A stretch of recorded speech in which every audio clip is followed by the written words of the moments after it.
I am a competitive bikini athlete. I train 4 to 5 times a week. I even watched what I ate and even competed while working corporate full time in Singapore.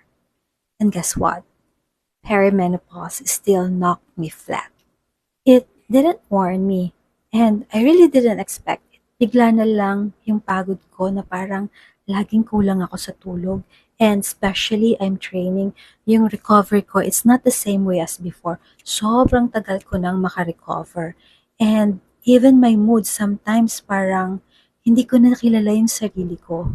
At first, I thought something was wrong with me, na wala na akong motivation, na wala na akong disiplina, na tamad na ako, na mahina na ako.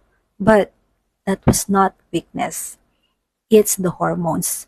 And nobody was talking about it honestly. And if you're in the stage na feeling mo na pagod ka na nangihina ka na nawala na yung spark mo, it's not your fault. You're not weak. And you're not broken. It's just that you are in the perimenopause or menopause stage.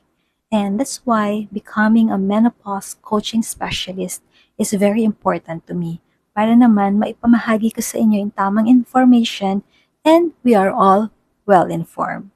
You are welcome here in my channel and I see you soon.